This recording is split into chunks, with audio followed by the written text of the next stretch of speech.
Olá, meus amigos, é sempre um motivo de muita alegria estarmos reunidos em nome do nosso Senhor Jesus para estudarmos a obra espírita. Hoje, exatamente 29 de outubro de 2021, e estamos reunidos para estudarmos a obra Libertação, obra psicografada por Chico Xavier, pelo espírito André Luiz. Nós vamos solicitar para a nossa irmã Carla fazer a nossa prece de abertura e logo depois a nossa irmã Aramita irá nos falar qual o capítulo e recapitular o nosso estudo. Jesus amigo, graça te damos por mais esta oportunidade de estudo, de aprendizado, de confraternização entre amigos, nesse clima de alegria, de entendimento e de procura de melhora em nossos comportamentos e nossas percepções de nós mesmos a respeito de nosso dia a dia, e que saibamos nas horas difíceis lembrarmos de Ti e desses ensinamentos que nos conduzem ao rumo certo. Abre-nos o entendimento e nos conduz. Que assim seja. Que assim seja. Nós estamos no capítulo 18 e palavras de benfeitora. O Rúbio fez uma prece para elevar a sintonia do ambiente, que emocionou a todos. E ele, no nosso último estudo, ele pediu para o André dirigir os trabalhos, que ele ia fornecer recursos para a materialização de Matilde, que ele já havia, a Matilde. E aí ele se afasta e ele começa eles começaram a ver os circunstantes, nem o André não havia, só o Rúbio, e a Matilde começou a tomar forma próximo a eles. E nós estamos nesse pedaço que ela vai começar a falar. Então vamos lá. Quem vai fazer a voz é a nossa querida amiga Lígia, que vai dar sua voz à senhora Matilde. Então, a abnegada protetora endereçou à assembleia um gesto de bênção e falou em voz pausada e emocionante, depois de ligeira saudação. Então, a nossa irmã Lígia vai fazer uma leitura corrida. Nós não iremos parar para comentar nesse momento, então ela fará uma leitura só. Assim que finalizar, nós iremos comentar. Meus amigos, todos aguardais a hora feliz de abençoado retorno à esfera do recomeço. Entretanto, a dádiva do vaso de carne é inapreciável bênção divina. Não busqueis a reencarnação tão somente pela ânsia de ouvido, nos sonhos do mundo que as tentações do campo inferior podem transformar em pesadelo. A vida que conhecemos até agora é contínuo processo de aperfeiçoamento. Não basta desejar, é imprescindível orientar o desejo na direção do bem infinito. Fez ligeira pausa e, talvez respondendo questionamento mental de muitos, prosseguiu. Não julgueis seja eu excepcional emissária do reino da luz. Sou humilde servidora sem outro crédito perante ao eterno doador, que não seja o da boa vontade. Meus pés jazem ainda marcados pelo pretérito obscuro, e meu coração ainda guarda cicatrizes recentes e profundas de experiências amargosas que os dias incessantes até agora não conseguiram apagar. Não me confirais, portanto, nomes e títulos que não possuo. Sou simplesmente vossa irmã de luta, interessada em acordar-vos para a sublimidade do futuro. Nosso coração é um templo que o Senhor edificou, a fim de habitar conosco para sempre. Gloriosas sementes de divindade esperam-nos a harmonia e o ajustamento interiores para desabrocharem dentro de nós mesmos, arrebatando-nos as esferas resplandecentes. A aquisição das virtudes iluminativas, no entanto, não constitui serviço instantâneo da alma, suscetível de efetuar-se de um momento para outro. Somos, cada qual de nós, um ímã de elevada potência ou um centro de vida inteligente, atraindo forças que se harmonizam com as nossas e delas constituindo nosso domicílio espiritual. A criatura, encarnada ou desencarnada, onde estiver, respira entre os raios da vida superior ou inferior que emite ao redor dos próprios passos. Tal qual a aranha que se confunde nos fios escuros que produz, ou da andorinha que corta os altos céus com as próprias asas. Todos nós exteriorizamos energias com as quais nos revestimos e que nos definem muito mais que as palavras. De que vos valeria o retorno à oficina da carne, sem conhecimento das obrigações que nos competem ante a justiça divina? Que nos adiantaria o temporário esquecimento do passado, sem nos integrarmos na responsabilidade, a maior força capaz de nos socorrer nos círculos de matéria densa e que se traduz em tendência nobre a persistir conosco?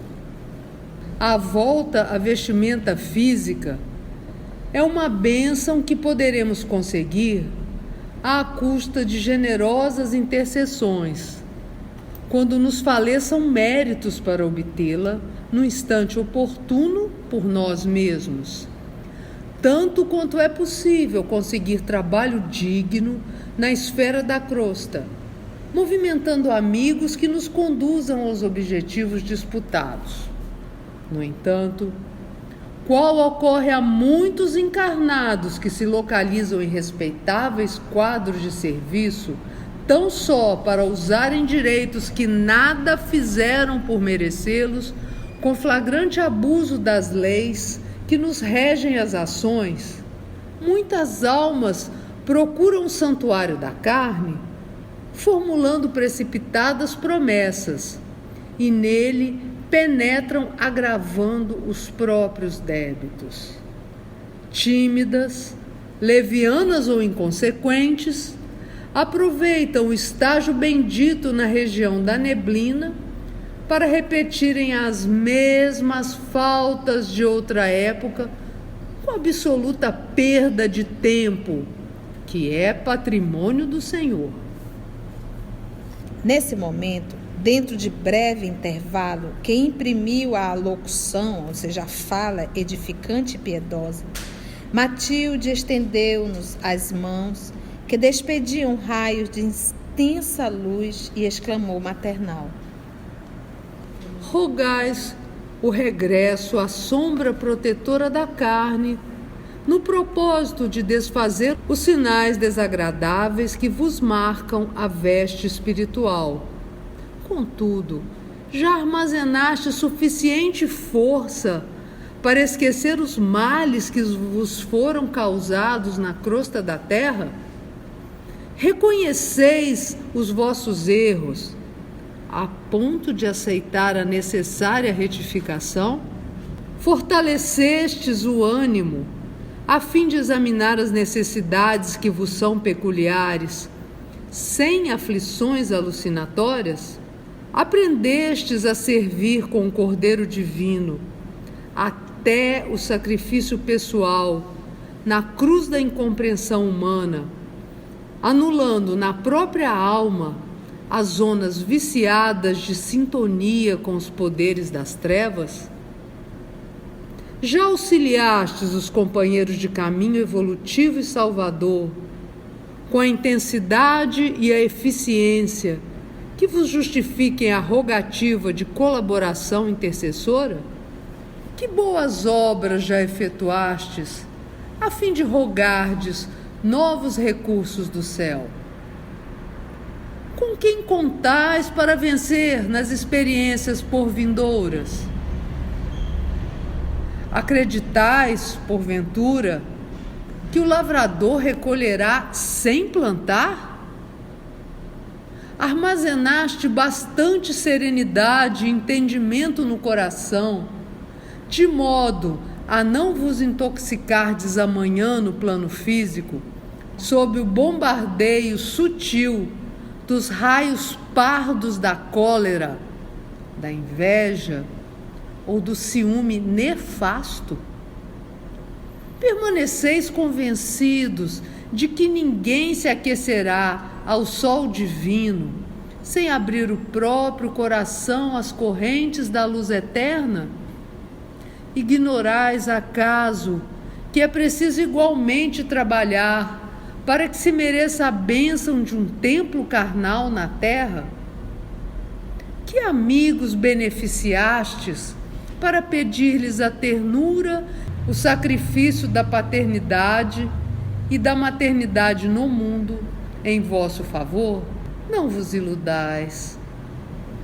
Somente as criaturas primitivas, nos círculos selvagens da natureza, conhecem por agora a semi-inconsciência do viver, por se abeirarem ainda dos reinos inferiores. Recebem a reencarnação quase ao jeito dos irracionais, que aperfeiçoam instintos para ingressarem mais tarde no santuário da razão. Para nós, porém, senhores de vigorosa inteligência, que já respiramos em centenas de formas diversas e que já atravessamos vários climas evolutivos, ofendendo e sendo ofendidos, amando e odiando, acertando e errando, resgatando débitos e contraindo-os. A vida não pode resumir-se a mero sonho, como se a reencarnação constituísse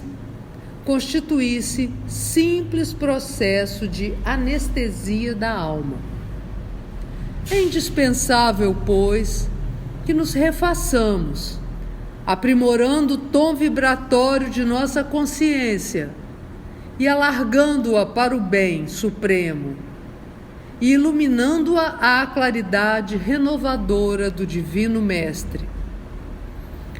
A mente humana, honrando os patrimônios celestiais que lhe foram conferidos, não poderá vegetar à feição de arbusto enfezado, que nada produz de útil na economia do orbe, nem deve imitar o irracional que se localiza na retaguarda da inteligência incompleta.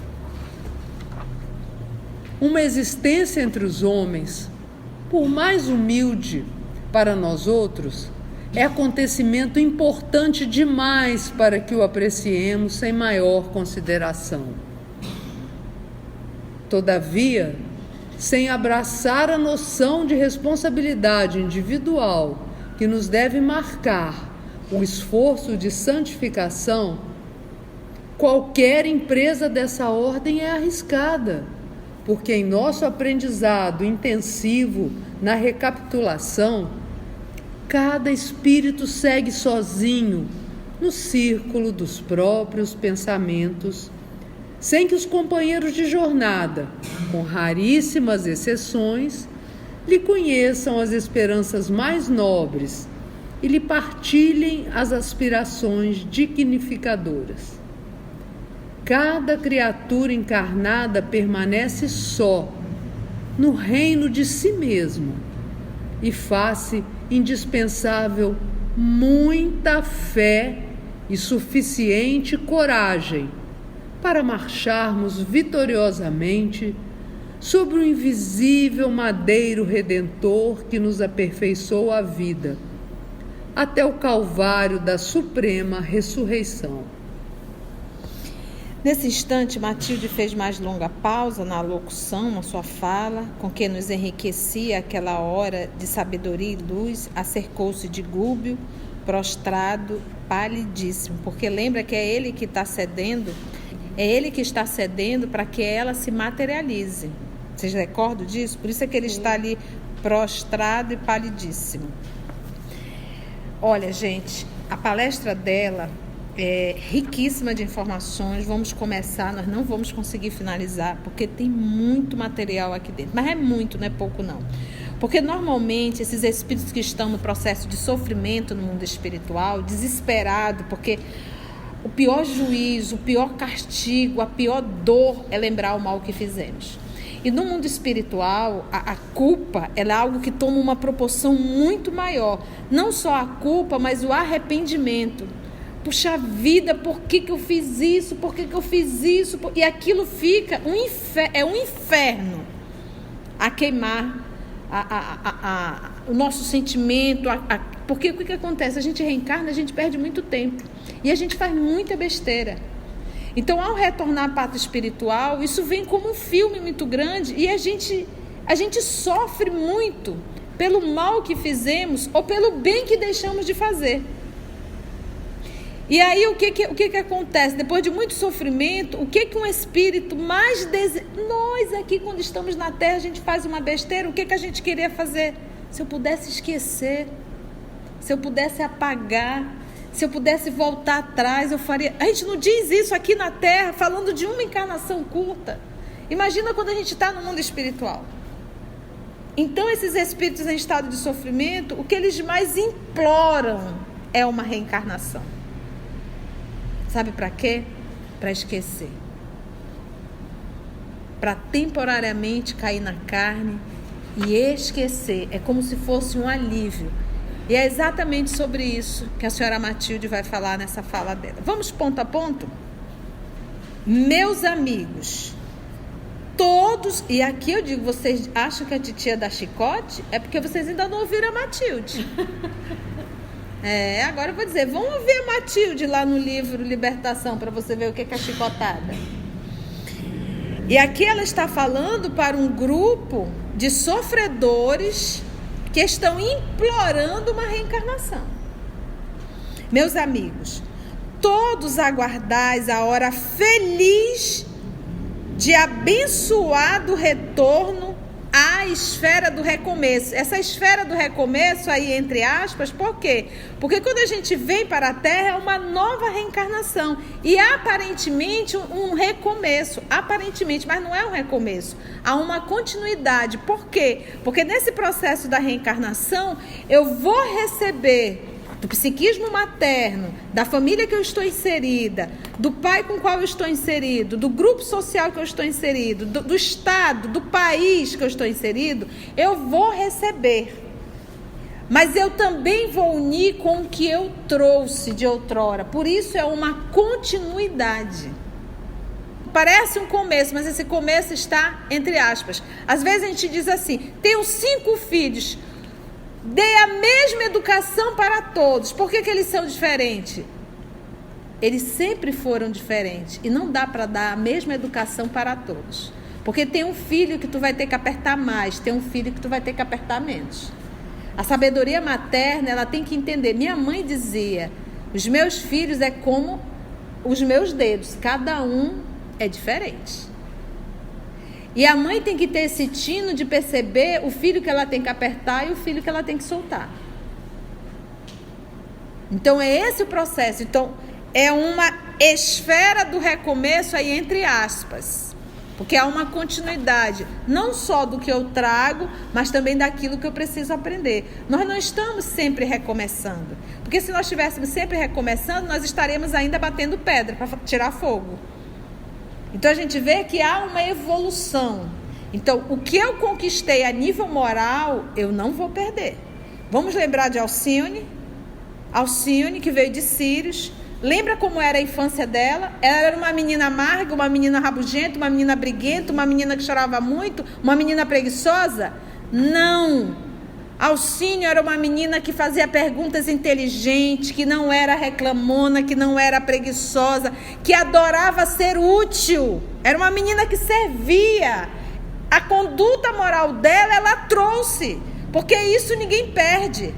Agora, se tu tem um capetinha dentro de casa, irritado, briguento, preguiçoso, reclamando, que chama palavrão, você já está vendo que essa criatura veio do quinto dos infernos, que é um espírito que precisa ser burilado. Um menino que morde, uma menina que morde, que puxa o cabelo, que não quer dividir o brinquedo, a vida já está te mostrando, burila essa alma. E é mais fácil a gente receber um capetinha como nós, do que nós recebermos um espírito de Sírios como Alcione. Então é por isso essa continuidade. Então o que eu alcancei a nível moral, eu não deixo, eu trago. Como também eu trago as minhas mazelas, aquilo que eu ainda não conquistei. É por isso o processo de educação muito atento na infância. Ninguém educa jovem e adulto. A educação é lá atrás, nesse período que a massa modelar está bem fácil para trabalhar. Então é por isso a continuidade. Então não existe alguém que alcançou um nível moral, reencarna, perdeu tudo. Isso não existe. Há uma continuidade. Então se é egoísta, não foi porque a mãe o ensinou, é porque ele é egoísta. A mãe só não soube educar para deixar menos egoísta, porque quase sempre ela também é. Entendeu? Vocês entenderam? Por isso que ela colocou aqui, ó, entre aspas. Do retorno, aguardais a hora feliz do abençoado retorno à esfera do recomeço. Entretanto, a hora feliz, porque é o esquecimento. A dádiva do vaso de carne. E quando ela usa aqui vaso, ela está pegando Paulo, ela está pegando o nosso Senhor Jesus, quando diz, você não pode jogar um vinho num vaso que está contaminado. Porque o que vai acontecer se você jogar o vinho num vaso contaminado? Ele contamina, estraga tudo. E o vaso aqui, ela se refere ao corpo. A esfera, entretanto, a dádiva... O que é dádiva, gente? Presente. Ou seja, tu não fizestes o corpo.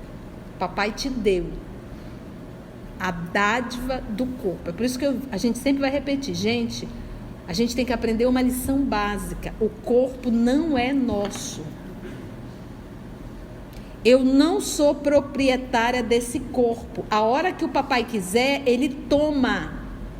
E ele não vai dizer, ô Mita, dá licença, você pode devolver o corpo? Ele não pede permissão. Porque o corpo é dele. Ele construiu o corpo. Eu sou uma inquilina desse corpo. Como bilhões e bilhões de princípios espirituais que estão aqui dentro são inquilinos. Só que eu sou o irmão mais velho perante esse grupo que está aqui inserido nesse universo chamado corpo. Mas eu também sou uma inquilina. Logo, como eu sou a mais velha, eu sou responsável pelo que eu faço com ele. Dádiva. A dádiva do vaso. Entretanto, a dádiva do vaso de carne é inapreciável bênção divina. Gente, inapreciável, você não consegue avaliar o bem de ter um vaso físico. Nenhum de nós sabe avaliar isso. A gente não sabe reconhecer a alegria, a oportunidade de estarmos encarnados no planeta Terra, principalmente nesse período de transição. Nós não sabemos disso. A gente é tolo, é burro, é idiota, a gente perde tempo com nada, a gente não valoriza a oportunidade, a gente não valoriza o tempo. Então nós não temos essa consciência. Então olha só. Meus amigos, todos aguardais a hora feliz de abençoado retorno à esfera do recomeço, entre aspas. Entretanto, a dádiva do vaso divino de carne é inapreciável bênção divina. É como se fosse assim, meu filho, eu vou te dar uma oportunidade de você reencarnar. E você terá o tempo, que é um verdadeiro tesouro para te aperfeiçoar. Não tem outra forma. Não vá perder essa oportunidade. Aí o cabocla vem pra cá, quer brincar de casinha, brincar de romance, brincar de escolinha, brincar de título, brincar de guardar dinheiro, brincar de arrumar corpo, puxa nariz pra cá, puxa nariz pra cá, estica aqui, estica ali. Uma futilidade total. Já foi. Acabou. Não busqueis a reencarnação tão somente pela ânsia de esquecer. Ouvi daí esquecer. Não busca a reencarnação só para você esquecer o mal que você fez. Nos sonhos do mundo, sonho é real? É ilusão. Vida terrena é ilusão. Ilusão, o que a gente diz que é ilusão? Porque aquilo que eu acho que é felicidade não é. É quase sempre minha desgraça. Por isso é que Jesus diz: ai daqueles que rides, porque chorarão. Então, aquele que vive na terra apenas gozando vai derramar rios de lágrimas. Porque o principal não fez. E quando a gente fala de risos e de gozar, porque o que nos alegra? Dinheiro, poder, prazeres. A gente não se alegra em dar banho no idoso. A gente não se alegra em ajudar uma pessoa necessitada. A gente está sorrindo, linda e bela, quando está comendo bastante, quando está gozando, quando está em festa. Essa é a nossa alegria ainda. Por isso é que Jesus diz: triste daquele que está rindo na terra, porque vai ter que chorar muito. Estou falando para vocês que a dona Matilde desceu o chicote. Todos aguardais a hora feliz de abençoado retorno à esfera do recomeço. Entretanto, a dádiva do vaso de carne é inapreciável bênção divina. Não busqueis a reencarnação tão somente pela ânsia de esquecer. Nos sonhos do mundo, que as tentações do campo inferior podem transformar em pesadelo. Cenas do próximo capítulo. Meus amigos. Então, aquilo que a titia falou no início, a gente retorna para o mundo espiritual e nós espíritas, nós que estamos estudando, vocês que estão editando, vocês que estão aqui dando esse apoio, ouvindo ao vivo, o olho arregalado da tia, né? Eu que estou sendo a porta-voz, emprestando a voz para que a espiritualidade possa falar. Imagina, meus amigos, a gente no mundo espiritual e dizer: meu Deus, eu estudei tudo isso e não aproveitei. Aí o que isso faz? A dor se torna muito maior. E essa dor é a dor do arrependimento.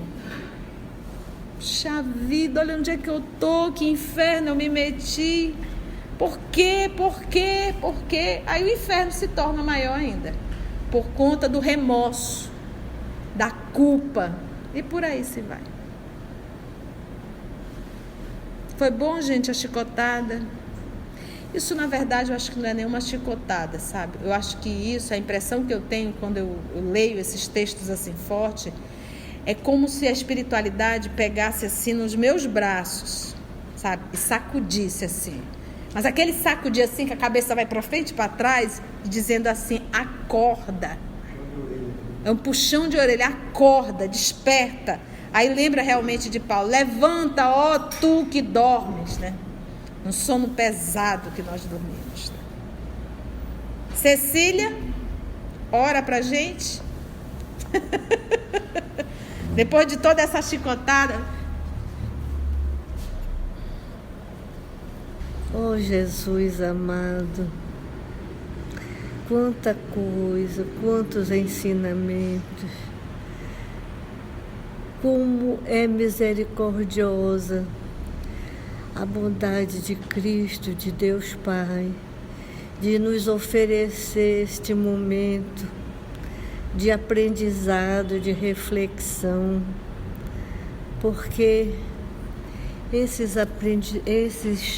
essas leituras, os comentários, tudo que nós acabamos de ouvir e de sentir, por que não sentir mesmo, seguem conosco para mais tarde. Nova meditação sobre todo esse grande aprendizado. Mestre querido, agradecer, nós não sabemos como agradecer tão grande dádiva, mas contamos com a tua misericórdia, com teu amor, para cobrir a nossa deficiência de linguagem, de pensamento, de reflexão. Ampara-nos, Mestre, fica conosco agora e sempre.